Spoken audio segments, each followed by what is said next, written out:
ਜੇ ਇੰਡੀਆ ਦੀ ਹੋਏਗੀ ਤੇ ਫਿਰ ਪੰਜਾਬ ਦੀ ਵੀ ਹੋਏਗੀ। ਇਸ ਤਰ੍ਹਾਂ ਹੈ ਇਹਦੀ ਕ੍ਰੋਨੋਲੋਜੀ। ਔਰ ਅਪ੍ਰੈਲ ਵਿੱਚ ਬੰਗਾਲ ਦਾ ਫੈਸਲਾ ਹੋ ਗਿਆ।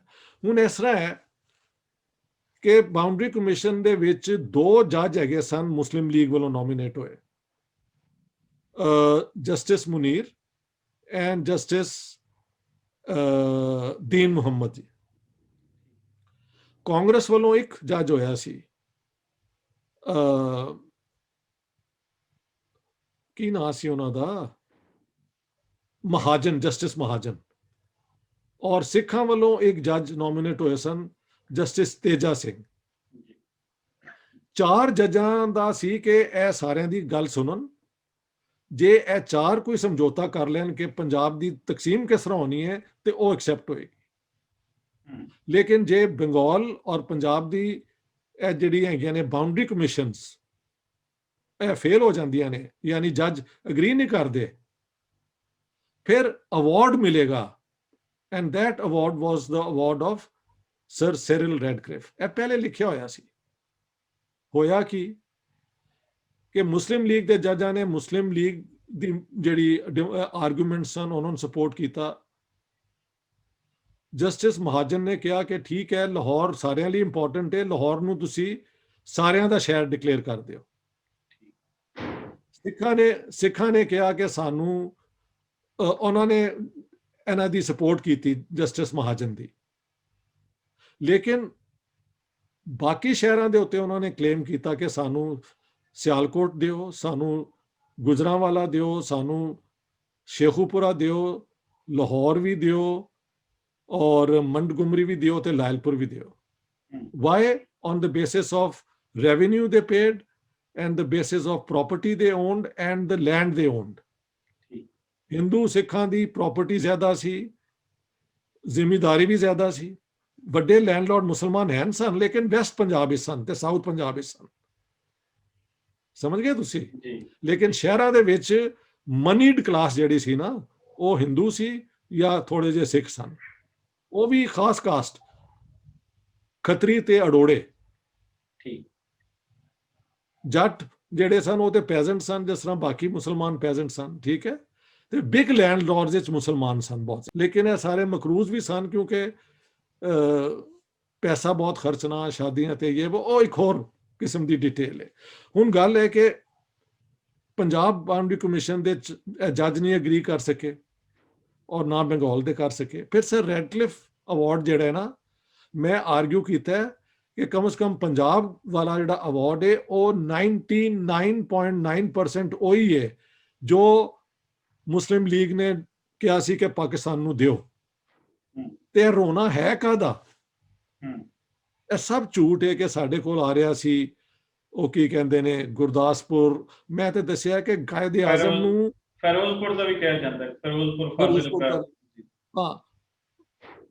ਉਹਦੀ ਇਹ ਵੇ ਕਿ it was based on the Wavell demarcation plan of 7 February 1947 46। ਯਾਰ ਉਹ ਕਿਤਾਬ ਹੀ ਸਾਰਾ ਕੁਝ ਹੈ। ਜਿਹੜੇ ਗੱਲਾਂ ਸੁਣ ਕੇ ਪੜ੍ਹਨਾ ਚਾਹਣ ਨਾ, ਉਹ ਕਿਤਾਬ ਪੜ੍ਹ ਲੈਣ, ਕਿਉਂਕਿ ਹਰ ਡਿਟੇਲ ਤੇ ਅਸੀਂ ਨਹੀਂ ਨਾ ਦੇ ਸਕਦੇ ਇਸ ਤਰ੍ਹਾਂ।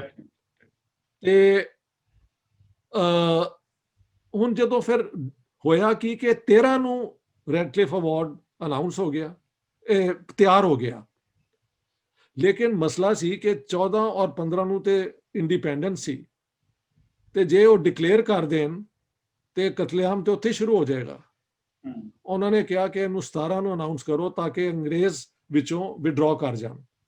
then the two administrations, Indian and Pakistani, are responsible ਆਪਣੇ ਲੋਕਾਂ ਨੂੰ ਕਤਲ ਕਰਨ, ਆਪਣੇ ਲੋਕਾਂ ਨੂੰ ਅਕੋਮੋਡੇਟ ਕਰਨ, ਪੀਸਫੁਲੀ ਟ੍ਰਾਂਸਫਰ ਕਰਨ। ਔਰ ਇਹੀ ਹੋਇਆ। ਫਿਰ ਸਾਡੇ ਜਿਹੜੇ ਲੀਡਰ ਸਨ, ਨਾ ਜਿਨਾ ਸਾਹਿਬ ਦੇ ਕੋਈ ਰੂਟਸ ਪੰਜਾਬ ਵਿੱਚ ਸਨ, ਉਹਨਾਂ ਦੇ ਤਾਂ ਬਿਲਕੁਲ ਨਹੀਂ ਸਨ। ਉਹ ਤਾਂ ਕਦੀ ਆਏ ਵੀ ਨਹੀਂ। ਇੱਕ ਯਾਨੀ ਜਿੱਥੇ ਕਮਿਊਨਲ ਰਾਈਟਸ ਹੋਇਆ, ਨਹਿਰੂ ਦੀ ਵਾਲਦਾ ਲਾਹੌਰ ਦੀ ਸੀ, ਲੇਕਿਨ ਉਹ ਵੀ ਦਿੱਲੀ 'ਚ ਬੈਠੇ ਸਨ, ਇਲਾਹਾਬਾਦ 'ਚ ਬੈਠੇ ਸਨ। ਹਾਂਜੀ, ਸਿੱਖਾਂ ਦੀ ਇੱਥੇ ਹੈ ਸੀ ਅਲਬત્ਤਾ, ਤੇ ਸਿੱਖ ਤੇ ਸਾਰੀ ਲੀਡਰਸ਼ਿਪ ਇਨਵੋਲਵਡ ਸੀ ਕਤਲੇਆਮ ਵਿੱਚ। ਤੇ ਕੌਣ ਬਚਾਉਂਦਾ ਫਿਰ ਆਮ ਬੰਦੇ ਨੂੰ? ਪੰਜਾਬ ਦੇ ਜਿਹੜੇ ਲੋਕਲ ਲੈਵਲ ਦੇ ਲੀਡਰਸ ਨੇ ਨਾ, ਮੈਂ ਕਈਆਂ ਦੇ ਨਾਂ ਲਿਖੇ ਦਿੱਤੇ ਨੇ, ਉਹ ਤੇ ਕਤਲੇਆਮ ਕਰਾਉਣ ਵਿੱਚ ਇਨਵੋਲਵਡ ਸਨ। ਪ੍ਰਾਪਰਟੀ ਜੋ ਲੁੱਟਣੀਆਂ ਸਨ, ਡੈਫੀਨਿਟਲੀ ਉਧਰੋਂ ਉਹਨਾਂ ਦੇ ਵੱਲੋਂ ਇਨਵੋਲਵ ਹੋ ਗਏ ਸਨ, ਤੇ ਇੱਥੋਂ ਦੀ ਲੋਕਲ ਪੰਜਾਬ ਦੀ ਲੀਡਰਸ਼ਿਪ ਤੇ ਆਪਣੇ ਆਪਣੇ ਕਮਿਊਨਲਾਈਜ਼ ਹੋ ਚੁੱਕੀ ਹੋਈ ਸੀ। ਰੋਲਾ ਤੇ ਜਦੋਂ ਪਤਾ ਉਹਨਾਂ ਨੂੰ ਚੱਲ ਗਿਆ ਨਾ ਕਿ ਹੁਣ ਵੰਡਿਆ ਗਿਆ, ਹੁਣ ਇਹ ਵੀ ਸੀ ਕਿ ਕਿਹੜਾ ਜ਼ਿਆਦਾ ਜ਼ਗੀਰਾਂ ਤੇ ਕਿਹੜਾ ਜ਼ਿਆਦਾ ਬਿਲਡਿੰਗਸ ਤੇ ਕਬਜ਼ਾ ਕਰ ਸਕਦਾ ਹੈ, ਔਰ ਉਸ ਕਬਜ਼ੇ ਲਈ ਜਿਤਨੀ ਮਾਰਦਾੜ ਹੋ ਸਕਦੀ ਹੈ ਉਤਨਾ ਲੋਕ ਡਰਨਗੇ, ਉਤਨਾ ਜ਼ਿਆਦਾ ਹੋਵੇਗਾ। ਤੁਸੀਂ ਦੇਖੋ ਕਿ ਉਰਦੂ ਸਪੀਕਿੰਗ ਲੋਟ, ਮੈਂ ਉਹਨਾਂ ਦੇ ਖਿਲਾਫ ਨਹੀਂ ਉਹ ਗੱਲ ਕਰ ਰਿਹਾ, ਲੇਕਿਨ ਉਹਨਾਂ ਨੇ ਸਾਰੀ ਅਨਾਰਕਲੀ ਉਹਨਾਂ ਨੇ ਲਈ ਹੋਈ ਹੈ। ਜੀ ਪੰਜਾਬੀਆਂ ਨੂੰ ਤਾਂ ਨਹੀਂ ਮਿਲੇ, ਜਿਹੜੀ ਆਪਣਾ ਉਕਾੜੇ ਇਹ ਉਹ ਲਿਆਕਤ ਅਲੀ ਖਾਨ ਦੇ ਭਰਾ ਨੂੰ ਪ੍ਰਾਪਰਟੀ ਮਿਲ ਗਈ ਹੈ, ਬਾਕੀ ਨਵਾਬ ਮਮਡੋਟ ਨੇ ਬੜੀ ਜ਼ਮੀਨਾਂ ਲੈ ਲਈਆਂ ਸਨ, ਇਹਨਾਂ ਨੇ ਤੇ ਲੁੱਟਮਾਰ ਖੁਦ ਕੀਤੀ ਇੱਧਰ ਆ ਕੇ। ਔਰ ਇਹ 1960 ਤੱਕ ਇਹ ਸਾਰਾ ਕੁਝ ਹੁੰਦਾ ਰਿਹਾ, ਇਹ ਨਹੀਂ ਸਾਰਾ ਕੁਝ ਕਰਦੇ ਰਹੇ, 47 ਤੱਕ 1960 ਤੱਕ ਸਭ ਕੁਝ। ਸਾਡੀ ਬਿਊਰੋਕ੍ਰੇਸੀ ਨੇ ਹਿੰਦੂਆਂ ਦੇ ਘਰ ਲੁੱਟੇ ਔਰ ਸਭ ਤੋਂ ਪਹਿਲੇ ਉਹਨਾਂ ਨੇ ਆਕੂਪਾਈ ਕੀਤੇ ਨੇ। ਬਿਲਕੁਲ ਇਸ ਤੇ ਬਹੁਤ ਕੰਮ ਮੈਂ ਕਰ ਚੁੱਕਿਆ, ਹਲੇ ਹੋਰ ਵੀ ਬਹੁਤ ਕਰਨ ਨੂੰ ਹੈ। ਉਧਰ ਵੀ ਫਿਰ ਉਹਨਾਂ ਨੇ ਜਿਹੜੇ ਹਮਲੇ ਕੀਤੇ ਨੇ ਨਾ ਉੱਥੋਂ ਦੀ ਬਿਊਰੋਕ੍ਰੇਸੀ ਨੇ, ਔਰ ਉਹ ਵੀ ਬੜੇ ਦਰਦ, ਉੱਥੇ ਵੀ ਬੜਾ ਜ਼ੁਲਮ ਹੋਇਆ ਮੁਸਲਮਾਨਾਂ ਤੇ। ਲਿਹਾਜ਼ਾ ਮੈਂ ਕਿਹਨੂੰ ਮੁਜਰਮ ਕਵਾਂ ਤੇ ਕਿਹਨੂੰ ਮੈਂ ਮਜ਼ਲੂਮ ਕਵਾਂ, ਇਹ ਕੋਈ ਆਸਾਨ ਨਹੀਂ। ਇਸੇ ਵਾਸਤੇ ਇਨਸਾਨ ਬਣ ਕੇ ਮੈਂ ਕਿਤਾਬ ਲਿਖੀ, ਨਿਊਟਰਲ ਹੋ ਕੇ। ਇਹੀ ਉਸ ਕਿਤਾਬ ਦੀ ਸਟਰੈਂਥ ਹੈ।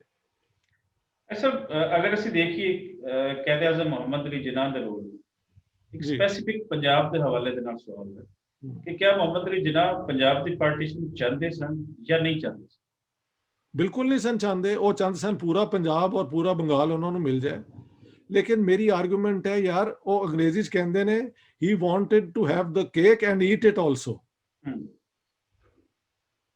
ਬਈ ਤੁਸੀਂ ਜੇ ਹਿੰਦੁਸਤਾਨ ਦੀ ਪਾਰਟੀਸ਼ਨ ਚਾਹੁੰਦੇ ਹੋ ਇਸ ਬੁਨਿਆਦ ਤੇ ਕਿ ਮੁਸਲਿਮ ਇਲਾਕੇ ਹਿੰਦੂ ਇਲਾਕਿਆਂ ਤੋਂ ਅਲੱਗ ਹੋ ਕੇ ਦੋ ਮੁਲਕ ਬਣਨ, ਤੇ ਤੁਹਾਡੇ ਜਿਹੜੇ ਇਲਾਕੇ ਤੁਸੀਂ ਕਲੇਮ ਕਰ ਰਹੇ ਹੋ ਉਹਦੇ ਜਿਹੜੇ ਹਿੰਦੂ ਔਰ ਸਿੱਖ ਨੇ, ਉਹਨਾਂ ਨੂੰ ਹੱਕ ਨਹੀਂ ਕਿ ਉਹ ਕਹਿਣ ਜੀ ਸਾਨੂੰ ਅਲੱਗ ਕਰੋ ਆਪਣੇ ਤੋਂ, ਅਸੀਂ ਨਹੀਂ ਤੁਹਾਡੇ ਨਾਲ ਰਹਿਣਾ ਚਾਹੁੰਦੇ।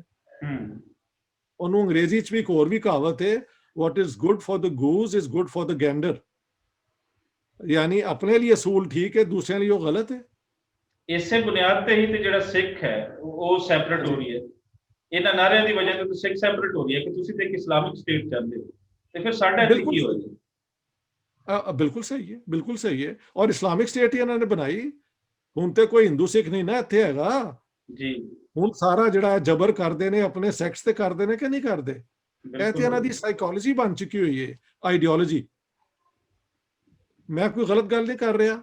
ਲਾਹੌਰ 'ਚ ਵੀ ਬੈਠ ਕੇ ਗੱਲ ਕਰਨਾ ਸਾਂ ਜਿੱਥੇ ਤੁਸੀਂ ਬੁਲਾ ਲੈਂਦੇ ਸੋ, ਔਰ ਇਹ ਹੱਕ ਦੀ ਗੱਲ ਹੈ। ਇਹ ਆਈਡੀਓਲੋਜੀ ਦੇ ਵਿੱਚ ਹੀ ਪ੍ਰੋਬਲਮ ਹੈ ਕਿ ਜੇ ਤੁਹਾਡਾ ਮਜ਼ਹਬ ਮੇਰਾ ਮਜ਼ਹਬ ਇੱਕ ਨਹੀਂ ਤੇ ਤੁਸੀਂ ਮੇਰੇ ਦੁਸ਼ਮਣ ਹੋ, ਜੇ ਤੁਹਾਡਾ ਫਿਰਕਾ ਮੇਰਾ ਫਿਰਕਾ ਇੱਕ ਨਹੀਂ ਤੇ ਤੁਸੀਂ ਮੇਰੇ ਦੁਸ਼ਮਣ ਹੋ, ਜੇ ਇੱਕੋ ਫਿਰਕੇ 'ਚ ਤੁਸੀਂ ਜਿਹੜੇ ਸਭ ਫਿਰਕੇ ਨੇ ਬਰੇਲਵੀ ਤੇ ਦਿਓਬੰਦੀ ਦਾ ਫਰਕ ਹੈ ਤੇ ਫਿਰ ਵੀ ਤੁਸੀਂ ਮੇਰੇ ਦੁਸ਼ਮਣ ਹੋ। ਤੇ ਦੁਸ਼ਮਣ ਲੱਭਦੇ ਲੱਭਦੇ ਲੱਭਦੇ ਤੁਸੀਂ ਲੋਕ ਐਕਸਕਲੂਡ ਕਰੋਗੇ ਨਾ, ਇਨਕਲੂਡ ਤੇ ਨਹੀਂ ਕਰੋਗੇ। ਔਰ ਹੁਣ ਤਾਂ ਥੋੜਾ ਜਿਹਾ ਅੱਗੇ ਅਸੀਂ ਮਜ਼ੀਦ ਚਲੇ ਜਾਂਦੇ ਹਾਂ। ਇੱਥੇ ਤਾਂ ਬੜੀ ਤਰੱਕੀ ਹੋ ਗਈ ਹੈ, ਸ਼ਾਇਦ ਤੁਸੀਂ ਉਸ ਤਰੱਕੀ ਦੇਖਿਆ ਹੀ ਨਹੀਂ। ਇੱਥੇ ਤੇ ਹੁਣ ਇੱਕ ਫਿਰਕੇ ਦੇ ਲੋਕ ਵੀ ਜਿਹੜੇ ਨਾ ਉਹ ਸਭ ਫਿਰਕੇ ਉਸ ਦੇ ਵਿੱਚੋਂ ਬਣ ਗਏ।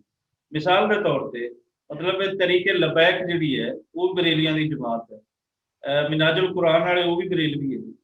ਹੁਣ ਮਿਨਾਜੁਲ ਕੁਰਾਨ ਵਾਲੇ ਤਰੀਕੇ ਲਬੈਕ ਵਾਲੇ ਕਹਿੰਦੇ ਤੁਸੀਂ ਕਾਫਰ ਹੋ, ਉਹ ਉਹਨਾਂ ਨੂੰ ਕਹਿੰਦੇ ਤੁਸੀਂ ਚਾਵਲ ਹੋ। ਸੋ ਅੱਗੇ ਤਰੱਕੀ ਜਿਹੜੀ ਹੈ ਨਾ ਉਹ ਮਜ਼ੀਦ ਹੋ ਹੀ ਜਾ ਰਹੀ ਹੈ।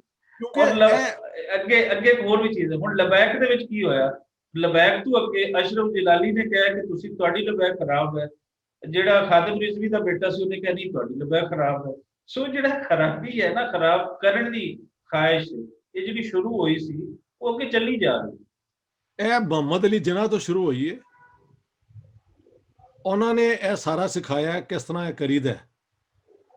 ਔਰ ਉਹ ਹਥਿਆਰ ਜਦੋਂ ਇੱਕ ਦਫਾ ਕਾਮਯਾਬ ਹਥਿਆਰ ਕੋਈ ਹੋ ਜਾਏ, ਉਹਨੂੰ ਹਰ ਫਿਰ ਲੀਡਰ ਇਸਤੇਮਾਲ ਕਰਦੇ ਆਪਣੇ ਬੈਨੀਫਿਟ ਵਿੱਚ। ਖਤਮ ਹੋ ਗਈ। ਗਾਂਧੀ ਵਿਚਾਰਾ ਤੇ ਕਹਿੰਦਾ ਰਿਹਾ ਕਿ ਹਿੰਦੂ ਮੁਸਲਮਾਨ ਭਰਾ ਨੇ ਮਿਲ ਕੇ ਰਹਿਣਗੇ, ਇਹ ਉਹ, ਉਹਨੂੰ ਕਤਲ ਕਰਵਾਤਾ।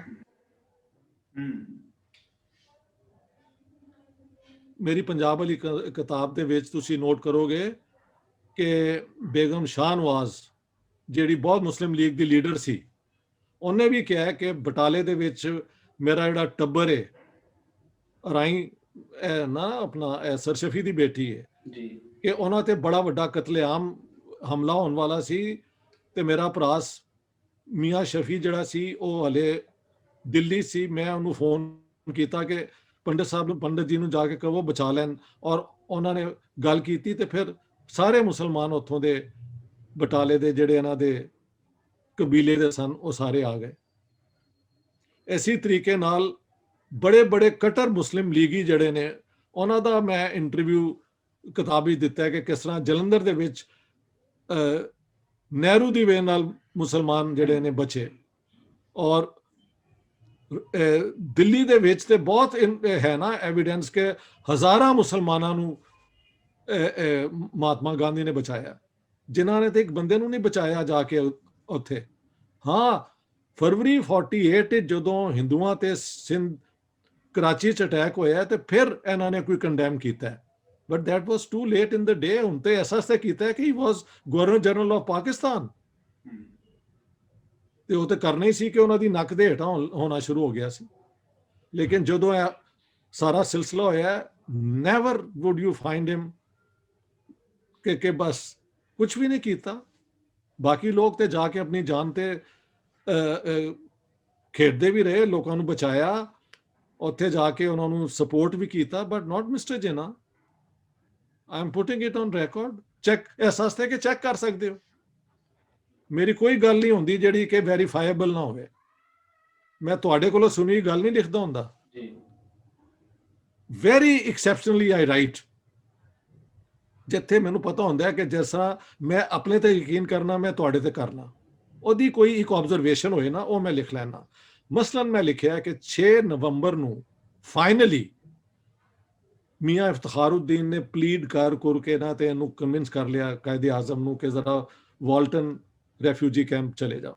ਤੇ ਅਖਬਾਰ ਵਿੱਚ 7 ਨਵੰਬਰ 1947 ਦੀ ਖਬਰ ਹੈ ਪਾਕਿਸਤਾਨ ਟਾਈਮਸ ਦੀ ਕਿ when Quaid-e Azam came the spirit of the people was lifted।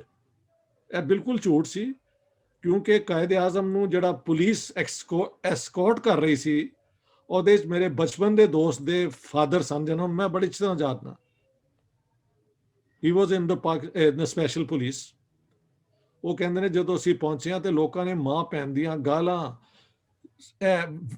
ਪਿੱਟੇ ਨੇ ਕਿ ਤੂੰ ਸਾਡੀ ਭੈਣਾਂ ਤੇ ਧੀਆਂ ਸਾਡੇ ਬੱਚੇ ਮਰਵਾਤੇ ਨੇ। ਇਹ ਹੋਇਆ ਉਸ ਦਿਨ, ਇਹ ਵੀ ਕੋਈ ਨਹੀਂ ਦੱਸਦਾ। ਮੇਰੀ ਜਿਨ੍ਹਾਂ ਵਾਲੀ ਕਿਤਾਬ ਵਿੱਚ ਇਹ ਵੀ ਹੈ। ਹੀ ਇਜ਼ ਦ ਓਨਲੀ ਲੀਡਰ ਜਿਹਨੇ ਕਿਹਾ ਸਾਰਾ ਕੁਝ, ਕਦੀ ਉੱਥੇ ਜਾ ਕੇ ਲੋਕਾਂ ਨਾਲ ਖਲੋਤਾ ਨਹੀਂ ਹੈ। ਲੇਕਿਨ Gandhi I can show you, Nehru I can show you, Muslim ਲੀਗੀਆਂ ਦੇ ਬਿਆਨ ਮੈਂ ਦਿੱਤੇ ਨੇ ਇਸ ਕਿਤਾਬ ਵਿੱਚ। ਬੇਗਮ ਸ਼ਾਹ ਨਵਾਜ਼ ਬੜੀ ਕਟਰ ਮੁਸਲਿਮ ਲੀਗਰ ਸੀ, ਬੜੇ ਐਜੀਟੇਸ਼ਨ ਵਿੱਚ ਹਿੱਸਾ ਲਿਆ ਜਿਹੜਾ ਹੋਇਆ ਨਾ ਖਿਜ਼ਰ ਦੇ ਖਿਲਾਫ ਐਜੀਟੇਸ਼ਨ, ਉਹਦੇ ਚੋਂ ਜੇਲ੍ਹ ਵੀ ਗਈ ਸਨ। ਬੜੀ ਕਟਰ ਮੁਸਲਿਮ ਲੀਗਰ ਸੀ। ਉਹਨਾਂ ਦੇ ਵਾਲਿਦ ਤੇ ਜਿਨ੍ਹਾਂ ਦੇ ਲੈਵਲ ਦੇ ਲੀਡਰ ਸਨ ਮੁਸਲਿਮ ਲੀਗ ਦੇ, ਉਹ ਤੇ ਉਹਨਾਂ ਦੀ ਡੈਥ ਹੋ ਗਈ, ਸਰ ਸ਼ਫੀ। ਇਹ ਤੇ ਕਟਰ ਮੁਸਲਿਮ ਲੀਗ ਦੀ ਫੈਮਿਲੀ ਹੈ। ਉਹ ਵੀ ਮੰਨਦੇ ਨੇ ਕਿ ਇਹ ਜਿਹੜਾ ਪੂਰਾ ਬਟਾਲੇ ਦਾ ਅਰਾਈ ਜਿਹੜਾ ਉਹ ਇਹਨਾਂ ਦਾ ਹੈ ਸੀ, ਉਹ ਸਾਰੇ ਬਚ ਕੇ ਆ ਗਏ ਨੇ ਨਹਿਰੂ ਦੀ ਵਜ੍ਹਾ ਨਾਲ। ਔਰ ਨਹਿਰੂ ਵੈਂਟ ਟੂ ਮੈਨੀ ਪਲੇਸਿਸ ਇਨਕਲੂਡਿੰਗ ਟੂ ਰਾਵਲਪਿੰਡੀ, ਇਹ ਉਹ ਤੇ ਵਿਚਾਰਾ ਜਾਂਦਾ ਰਿਹਾ, ਜਲੰਧਰ ਜਾਂਦਾ ਰਿਹਾ, ਇਹਨਾਂ ਨੇ ਕਿਧਰੇ ਵੀ ਨਹੀਂ ਗਏ। ਔਰ 6 ਨਵੰਬਰ ਨੂੰ ਗਏ ਨੇ, ਉਹ ਵੀ ਬਾਰ-ਬਾਰ ਮੀਆਂ ਇਫਤਖਾਰੁদ্ਦੀਨ ਦੇ ਕਹਿਣ ਦੇ ਉੱਤੇ। ਸਰ ਜਿਤਨੇ ਲੋਕਾਂ ਦੇ ਤੁਸੀਂ ਇੰਟਰਵਿਊਜ਼ ਕੀਤੇ ਨੇ, ਉਹ ਚਾਹੇ ਲਹਿੰਦੇ ਪੰਜਾਬ ਚਲੇ ਆਏ ਜਾਂ ਚੜ੍ਹਦੇ ਪੰਜਾਬ ਚਲੇ ਗਏ, ਜੀ ਜੀ, ਕਿਸ ਤਰੀਕੇ ਨਾਲ ਉਹਨਾਂ ਨੇ ਪਾਰਟੀਸ਼ਨ ਨੂੰ ਲਿਆ? ਇਸ ਤੋਂ ਉੱਤੇ ਹੋ ਕੇ ਕਿਉਂ ਕਾਂਗਰਸ ਨੂੰ ਸਪੋਰਟ ਕਰਦੇ ਨੇ, ਉਹ ਮੁਸਲਿਮ ਲੀਗ ਨੂੰ ਸਪੋਰਟ ਕਰਦੇ ਨੇ, ਸਪੈਸੀਫਿਕ ਪਾਰਟੀਸ਼ਨ ਨੂੰ ਕਿਸ ਤਰੀਕੇ ਨਾਲ ਉਹਨਾਂ ਨੇ ਵੇਖਿਆ? ਦੇਖੋ ਜੀ, ਹਿੰਦੂ ਸਿੱਖਾਂ ਦਾ ਤੇ ਇਹ ਸੀ ਕਿ ਕਿਉਂਕਿ ਅਸੀਂ ਇਕਨੋਮਿਕਲੀ ਬਿਹਤਰ ਸਾਂ ਤੇ ਸਾਡੀ ਲੁੱਟ ਮਾਰ ਕਰਨ ਲਈ ਇਹ ਪਾਰਟੀਸ਼ਨ ਹੋਈ ਹੈ। ਔਰ ਦੂਸਰਾ ਕਿ ਮੁਸਲਮਾਨ ਇਸਲਾਮੀ ਨਾਰਿਆਂ ਦੇ ਤਹਿਤ ਜੋਸ਼ ਵਿੱਚ ਆਏ ਹੋਏ ਸਨ। ਇਹ ਦੋ ਗੱਲਾਂ ਉਹਨਾਂ ਨੇ ਕਹੀਆਂ ਨੇ। ਮੁਸਲਮਾਨਾਂ ਨਾਲ ਜਦੋਂ ਗੱਲ ਕਰੋ, ਔਰ ਉਹਦੇ ਵਿੱਚ ਮੈਂ ਉਹ ਖਾਸ ਤੌਰ ਤੇ ਜਿਨ੍ਹਾਂ ਨੇ ਹਮਲਾ ਕੀਤਾ ਸੀ 21 ਜੂਨ ਨੂੰ ਸ਼ਾਲਮੀ ਗੇਟ ਜਿਹੜੀ ਅੱਗ ਲਾਈ ਗਈ ਸੀ, ਹਾਜੀ ਅਬਦੁਰ ਰਹਿਮਾਨ ਗਿੱਲ, ਉਹਨਾਂ ਦੇ ਪੂਰਾ ਬਿਆਨ ਹੈ। ਉਹਨਾਂ ਨੇ ਕਿਹਾ ਜੀ ਜੇ ਹਿੰਦੂ ਇੱਥੋਂ ਨਾ ਜਾਂਦੇ ਤੇ ਇਹ 4 ਮੰਜ਼ਿਲਾਂ ਬਿਲਡਿੰਗਾਂ ਕਦੀ ਸਾਡੀਆਂ ਹੁੰਦੀਆਂ। ਉਹਨਾਂ ਨੇ ਕਲੀਅਰ ਕਹਿਤਾ ਕਿ ਉਹ ਜੇ ਬੈਠੇ ਰਹਿੰਦੇ ਤੇ ਅਸੀਂ ਕਿੱਥੋਂ ਅੱਗੇ ਉਭਰਦੇ, ਸਾਰੀ ਟ੍ਰੇਡ ਤੇ ਉਹਨਾਂ ਦੇ ਹੱਥ 'ਚ ਸੀ। ਉਹ ਅਨਜਸਟੀਫਾਈਡ ਕਰਦੇ ਨੇ, ਉਹ ਇਸ ਤਰ੍ਹਾਂ ਬਲੇਮ ਕਰਦੇ ਨੇ ਕਿ ਸਾਡੀ ਪ੍ਰਾਪਰਟੀ ਲੁੱਟਣ ਲਈ ਔਰ ਇਸਲਾਮਿਕ ਸਟੇਟ ਬਣਾਉਣ ਲਈ ਇਹਨਾਂ ਨੇ ਸਾਡੇ ਨਾਲ ਇਹ ਕੀਤਾ। ਸੋ ਬੋਥ ਪੋਜੀਸ਼ਨਸ ਆਰ देयर। शुक्रिया डॉक्टर साहब, बहुत खूबसूरत टाक और बड़े बेशक यूनिवर्सिटी को कौड़े कवे तल कवे हकीकत हकीकत होंगी, हिस्ट्री होंगी है। और जिस बंदे का जिहड़ा करैक्टर है, जिस जमात का जिहड़े लोगों का वो तो फैक्ट है, उसनूं असीं ना मोल्ड कर सकते हैं। पाकिस्तान के अंदर बहुत मोल्ड करने की कोशिश भी की गई है, लेकिन सच सारा वो सामने आ जाता है और इसने आके ही रहना होता है। सो हुण सानूं इस सच नूं मन्ने बगैर कोई चारा नहीं है। ਅਸੀਂ ਅਗਲੀ ਟਾਕ ਦੇ ਵਿੱਚ ਡਾਕਟਰ ਸਾਹਿਬ ਤੋਂ ਇੱਕ ਕੁਐਸਚਨ ਰੱਖਾਂਗੇ ਕਿ ਇਸ ਪਾਰਟੀਸ਼ਨ ਨੇ ਇਸ ਖਿੱਤੇ ਦੇ ਵਿੱਚ ਜਿਹੜੀਆਂ ਵੱਡੀਆਂ ਤਬਦੀਲੀਆਂ ਲਿਆਂਦੀਆਂ, ਉਹਦਾ ਇਸ ਖਿੱਤੇ ਦੇ ਲੋਕਾਂ ਨੂੰ ਕੀ ਨੁਕਸਾਨ ਹੋਇਆ? ਡੈਫੀਨਿਟਲੀ ਨੁਕਸਾਨ ਹੀ ਨੁਕਸਾਨ ਹੋਇਆ, ਜਿਹੜਾ ਅੱਜ ਤੱਕ ਭੋਗਿਆ ਜਾ ਰਿਹਾ ਹੈ। ਇੱਕ ਲੰਬੀ ਡਿਬੇਟ ਹੈ, ਅਗਲੇ ਸੈਸ਼ਨ ਦੇ ਵਿੱਚ ਅਸੀਂ ਡਾਕਟਰ ਸਾਹਿਬ ਤੇ ਗੱਲ ਕਰਾਂਗੇ। ਤੇ ਥੈਂਕ ਯੂ ਸਰ, ਤੁਸੀਂ ਟਾਈਮ ਦਿੱਤਾ ਔਰ ਅੱਗੇ ਤੋਂ ਵੀ ਅਸੀਂ ਇਹ ਚਾਹਾਂਗੇ ਕਿ ਇਹ ਜਿਹੜੀ ਸੱਚ ਦੀ ਦਾਸਤਾਨ ਹੈ, ਇਸ ਨੂੰ ਅਸੀਂ ਜਾਰੀ ਉਸਾਰੀ ਰੱਖੀਏ। बहुत बहुत शुक्रिया अहमद रजा भट्टू जी।